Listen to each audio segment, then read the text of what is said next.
రాష్ట్రంలోని 11 ఉమ్మడి జిల్లాలో దాదాపు 2000 కిలోమీటర్ల పైచిలకు పాదయాత్ర చేసిన ఘనత నారా లోకేష్కే దక్కుతుంది.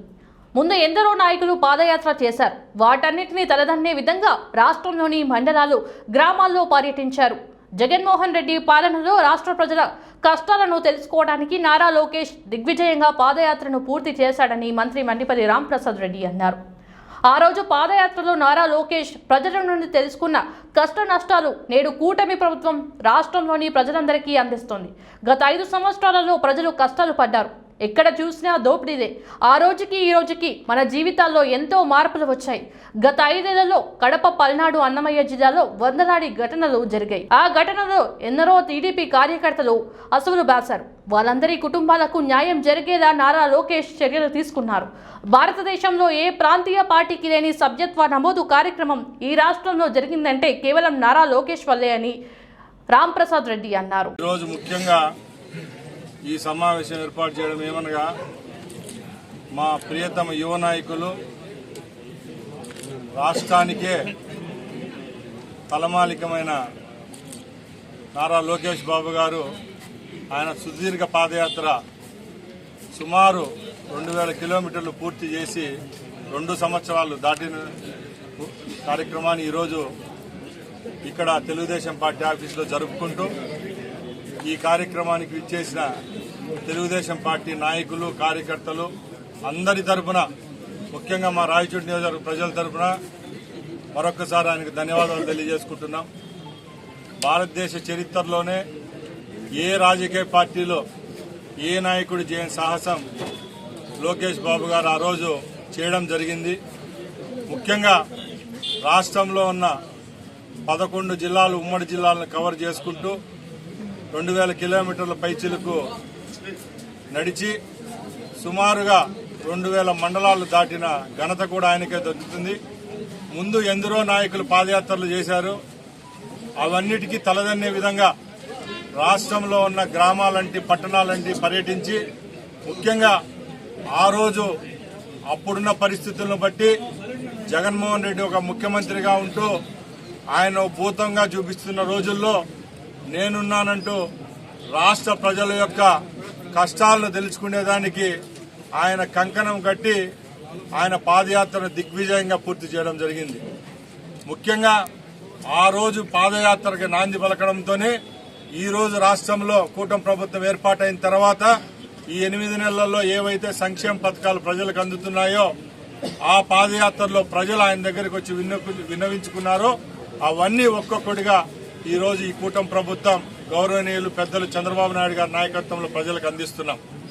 ముఖ్యంగా మీరందరూ ఒకటే గమనించాలా, ఒక 40 ఏళ్ల యువకుడు ఎవరూ చేయలేని సాహసం చేశాడు. అందుకే ఈరోజు రాష్ట్రంలోనే కాకుండా భారతదేశంలోనే అత్యంత ప్రజాదరణ గల యువ నాయకుల్లో ఒక్కడిగా లోకేష్ బాబు రావడం జరిగిందంటే అది ఆయన సుదీర్ఘ పాదయాత్రలో ఆయనకు లభించిన ఆదరణ. అలాగే ఆ పాదయాత్రలో ఆయన తిరుగుతున్నప్పుడు, పర్యటిస్తున్నప్పుడు అక్కడ ప్రజలు చూపిన మమకారం, అలాగే ప్రజల విషయాలు ఏవైతే కష్ట నష్టాల్లో ఆ రోజు ఆయన ఏం తెలుసుకున్నాడో అవన్నీ ఈరోజు ఈ ప్రభుత్వం రాష్ట్రంలో ప్రజలకు అందరికీ అందిస్తూ ఉంది. ముఖ్యంగా మేము ఒకటే చెప్తున్నాం, గత 5 సంవత్సరాల్లో ప్రజలు కష్టాలు పడ్డారు. ఎక్కడ చూసినా దొమ్మిలు, దోపిడీలు. ఆ రోజుకి ఈ రోజుకి బేరీజ్ వేసుకుంటే మన జీవితాల్లో ఎంతో మార్పులు వచ్చినాయి. ఈరోజు ముఖ్యంగా లా అండ్ ఆర్డర్ విషయానికి వస్తే పోలీస్ స్టేషన్లో కేసులు పెట్టేవాళ్ళు లేరు, పెట్టించుకునే వాళ్ళు లేరంటే ఒకసారి మీరు గమనించాల. ఆ రోజు కడప జిల్లా అనుకోండి, పల్నాడు అనుకోండి, అన్నమయ్య జిల్లాల్లో వందలాది ఘటనలు జరిగాయి.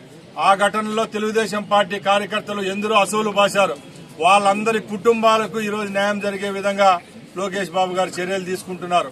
ముఖ్యంగా ఈ రోజున మేము ఒకటే చెప్తున్నాం, భారతదేశంలో ఏ ప్రాంతీయ పార్టీకి లేని సభ్యత్వ నమోదు కార్యక్రమం ఈ రాష్ట్రంలో జరిగిందంటే కేవలం యువ నాయకుడు లోకేష్ బాబు వల్లే.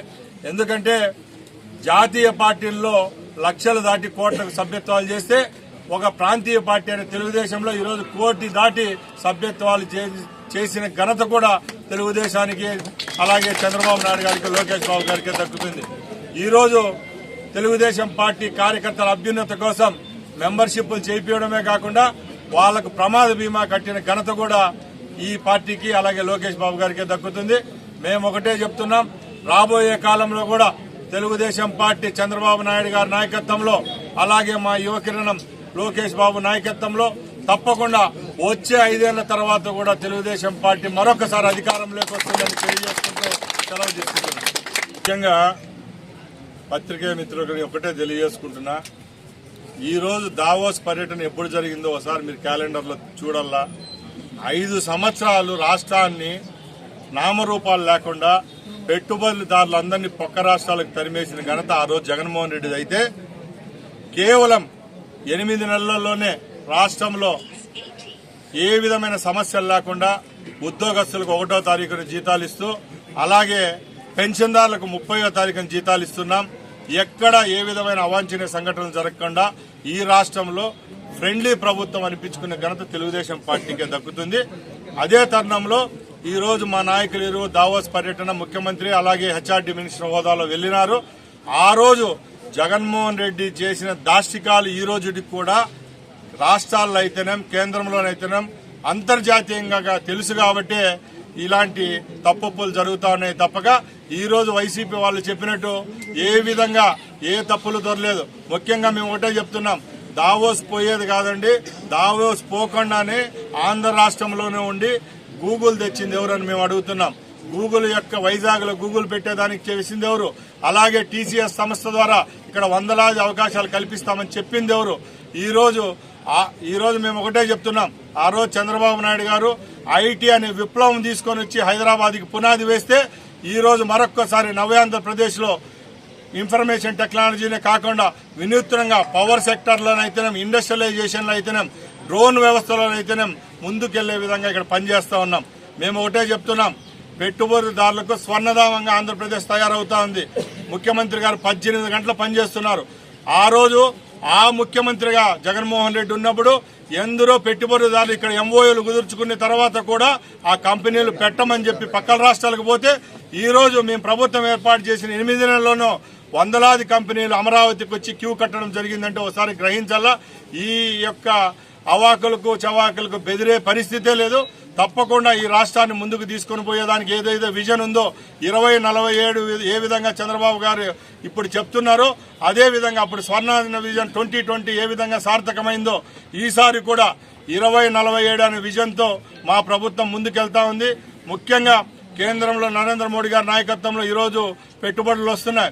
మేము ఒకటే చెప్తున్నాం, ఈ రోజు అమరావతి అంటే ఎవరో ప్రతి ఒక్కరు తప్పులు పెట్టి ఆ రోజు అయితే ఈ రోజు అమరావతికి 12,000 కోట్ల నిధులు తీసుకొని వచ్చాం. అలాగే పోలవరం ప్రాజెక్టును పక్కన పెట్టేసి కాపర్ డ్యామ్ స్పిల్వే కొట్టుకొని పోతే ఈ రోజు చంద్రబాబు నాయుడు గారు వస్తా అంటే 15,000 కోట్ల రూపాయలతో మరోసారి పోలవరం ప్రాజెక్టు ముందుకు తీసుకొని పోతున్నాం. ఈ రోజు రాష్ట్రంలో ఎక్కడ చూసినా విప్లవం జరుగుతోంది. సోలార్ రంగంలో అయితేనే, పంపుడ్ ఎనర్జీ సెక్టర్ లో ఎక్కడ చూసినా ప్రపంచంలోనే భారతదేశం అగ్రగామిగా ఉంటే భారతదేశంలో ఆంధ్రప్రదేశ్ లో పెట్టుబడులు పెట్టేదానికి వస్తున్నారంటే అది కేవలం చంద్రబాబు నాయుడు గారి నాయకత్వం మీద ఉన్న ధైర్యం, భరోసానని మరొకసారి తెలియజేసుకుంటున్నా. హితవు పలుకుతున్నామండి. రాష్ట్ర విభజన తర్వాత, రాష్ట్రం ఏర్పడిన తర్వాత చంద్రబాబు నాయుడు గారు 5 సంవత్సరాలు ముఖ్యమంత్రిగా ఉన్నారు. ఆ రోజుల్లో ఏ ప్రాజెక్టులు ఉత్తరాంధ్రకు, రాయలసీమకు ఇచ్చారో ఒకసారి వాళ్ళు గత రికార్డులు పరిశీలించాలని కోరుకుంటున్నాం. ఇప్పటికి ప్రభుత్వం ఏర్పాటైంది 8 నెలలు అయింది. ఉత్తరాంధ్రకి ఇస్తున్నారా, రాయలసీమకి ఇస్తున్నారా, ఎవరికి అన్యాయం చేస్తున్నారు, ఎవరికి మంచి చేస్తున్నారు అనేది కొన్ని రోజులు ఉంటే తెలుస్తుంది. మేము ఒకటే చెప్తున్నాం, జగన్మోహన్ రెడ్డి ప్రభుత్వానికి ప్రతిపక్ష హోదా కూడా లేదు. జగన్మోహన్ రెడ్డి ఇప్పటికి కూడా బ్లాక్మెయిల్ చేస్తున్నాడు. నాకు ప్రతిపక్ష హోదా ఇస్తేనే నేను అసెంబ్లీకి వచ్చి కూర్చుంటా అంటున్నాడు.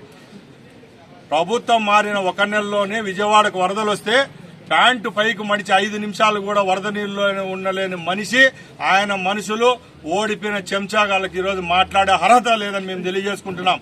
మేము ఒకటే చెప్తున్నాం, భారతదేశంలోనే ఏ రాష్ట్రానికి, ఏ కూటమి ప్రభుత్వానికి దక్కని గౌరవం ఈ రాష్ట్రంలో ఈ ప్రజలు మాకు ఇచ్చారు. కాబట్టి ఈ 5 సంవత్సరాలే కాదు, వచ్చే 5 సంవత్సరాలు కూడా ప్రభుత్వం ఇక్కడ ఉంటుంది. చంద్రబాబు నాయుడు గారి నాయకత్వంలో పనిచేస్తాం. పెట్టుబడులకు స్వర్ణధామం ఆంధ్రప్రదేశ్ అనే విధంగా రాబోయే కాలంలో ముందుకు తీసుకొని పోయేదానికి కూడా ప్రభుత్వం సిద్ధంగా ఉంది. ఈ రోజు మాజీలైన నాయకుల విషయాన్ని గురించి నేను మాట్లాడదలుచుకున్నాను. 175 నియోజకవర్గాల్లో సుమారుగా 96% మాజీలైనారు. ఒకసారి వాళ్ళ యొక్క దినచర్యలు ఒకసారి ప్రజలు కూడా గమనించాలా. ఆ రోజు పదవులు అడ్డం పెట్టుకొని అధికారాన్ని అడ్డపెట్టుకొని ఇక్కడ సందుల్లో గొంతుల్లో తిరిగిన వాళ్ళు ఈ రోజు మాజీలు అయిపోతానంటే మొగాలు మార్చుకొని ఈ రోజు నియోజకవర్గాలకు వచ్చి ప్రజల కష్టాల గురించి మాట్లాడడం చాలా విడ్డూరం. ముఖ్యంగా మేము ఒకటే చెప్తున్నాం, జగన్మోహన్ రెడ్డి లాగా ఆడంబరంగా కార్యక్రమాలు ప్రవేశపెట్టడం, ఏదో 104లు మున్సిపాలిటీ వ్యాన్లను ఎక్కడ బెంచ్ సర్కిల్లో ఒక రోజు ఓపెన్ చేసి రెండో రోజులో ఆ వ్యాన్లు ఎక్కడున్నాయో కూడా తెలియని పరిస్థితి. ఆ రోజైతే ఏ కార్యక్రమాన్ని చేపట్టినా నిబద్ధతతో నీతివంతంగా కార్యక్రమాన్ని ప్రజల్లోకి అందించేదానికి ఈ కార్యక్రమాలు ముందుకెళ్తున్నాం. దానిలో భాగంగానే ఏ విధంగా సూపర్ 6 చెప్పామో దాంట్లో 4,000 రూపాయల పెన్షన్ 64 లక్షల మంది లబ్ధిదారులకు ఇస్తున్నాం. అలాగే 3 సిలిండర్ల పథకం ఏదైతే ఉందో అది అందించాం. త్వరలోనే ఉచిత బస్సు ఇస్తున్నాం.